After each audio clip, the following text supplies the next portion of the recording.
Most enlightening, thank you. I know for a fact that one of the most important parts of creating media products is quizzing the audience on what they want, and then quizzing them on whether they like what you have created. Could you please explain to us how you did this? Yes, of course. For my audience research and feedback, I designed and used a questionnaire. I decided to use a questionnaire as it allows the audience member to remain anonymous, and they are faster and easier to fill out, and consequentially, an audience member is more likely to complete it properly. Another reason why I chose to use a questionnaire is that it could be produced online and distributed very easily over social networks and emails. The first survey I created was one that looked at what audiences liked what genre. I asked for some basic information from the audience member, such as age and gender, and then some questions such as what was their favourite genre, film, and an explanation of why. I then also asked them who they watched the film with and why. The results showed that nearly all of the female audience selected romantic comedy, and that they watched them with their partners predominantly. The male response was far more scattered, but did include 2 people saying that they watch romantic comedies as well.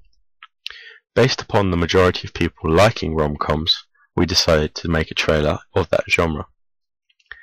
After receiving information from that survey, I produced another which asked the same audience what type of romantic comedy films they liked. For example, those from a male perspective or from a female perspective, and also what are their favourite romantic comedy films. There was a very mixed result from the survey. 10 people voted for the male perspective, 11 people voted for the female perspective, with 9 saying they didn't mind. The most popular rom-com films tended to be There's Something About Mary and Bridget Jones. These films were selected for my deconstructions, as it was clear that the conventions of these films would likely increase the success of my product. Okay, so that's your market research done. What did you do about the audience feedback for your completed product? Well, for my audience feedback, the first thing I did was upload my finished products onto a video sharing website, YouTube. On here, I asked in the comments section for some critical feedback from anyone who saw the trailer. I then proceeded to share the link onto the video on social networking sites such as Facebook and Twitter. Although I did receive over 20 replies on my video, a lot of these were simple responses such as very good, I liked it, and as such they did not prove very adequate in terms of the critical response. I therefore decided to hold some test screenings in which I handed out a questionnaire for the audience to fill out whilst they watched the film trailer. This questionnaire asked them questions such as, was there any part of the trailer that you did not understand? These styles of questions leave more room for the audience member to put much more description in their response, which is ultimately more helpful for me. Our audience feedback came back and it largely reconfirmed what we had thought already, that there were no glaring errors in the film, but there were some minor tweaks which needed to be done. For example, one of the sections the audiences didn't think suited the product was the scene in which Richard and Jacob are in the kitchen talking about Richard's feelings for Taylor. The response was that this was overdone and appeared too cheesy for the rest of the film. We therefore decided that this needed to be removed from our film trailer. Now Alex, could you please explain how you use media technologies in your coursework? Well, the very first thing I did to start my media coursework was to create a blog online, which I have used to store all of my work.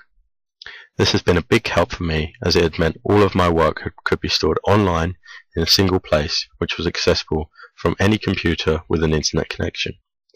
A blog is also very helpful in that it can easily be amended and updated at any time, which has meant that, for example, when our cast member was replaced, it was very easy to go back through my blog and replace his name with the name of our new cast member. Okay, so it's clear that that blog was extremely useful. I imagine the internet itself also provided a lot of help with your coursework.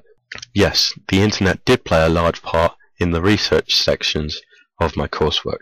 The internet helped me in my coursework by allowing me to research the conventions of successful products of the romantic comedy genre.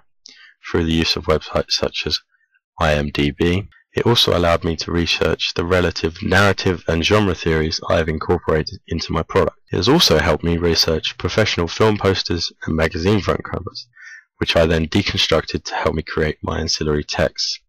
Finally, the internet also helped me distribute my film trailer to my audience for feedback, and also the distribution of surveys on social networking websites to gain an adequate knowledge of my audience members. That's interesting. What other media technologies did you use? Well, the first other media technology that I used for the construction of my coursework was a digital camcorder. This was used to capture the footage for my film trailer. I decided to use a digital camcorder because it provided better quality and better storage and playback capabilities than a camcorder that uses tapes. The use of a digital camcorder meant that all of the footage was stored on a memory card, which means there is less chance of taping over the footage. After we had filmed our product, we uploaded it to an Apple Mac and edited the footage using a software called Final Cut Pro to create the final product. I see. But what about your ancillary texts? For my ancillary texts, I used a digital camera to take several photographs of each person in our cast in order to help create a collage effect for my poster. And I wish to use individual photographs for my film magazine cover as well. I then uploaded these photographs onto a photo editing software, Photoshop, edited them into my ancillary text designs. I then finally published my post to remove the magazine front cover as a picture file and uploaded them onto my blog. Well, Alex, that's all we have time for. I'd like to thank you on behalf of our listeners for coming onto the show and answering our questions. Thank you for having me on the show. Tune in next week for Gary Ross, the director of the upcoming film Hunger Games. Thank you and good night.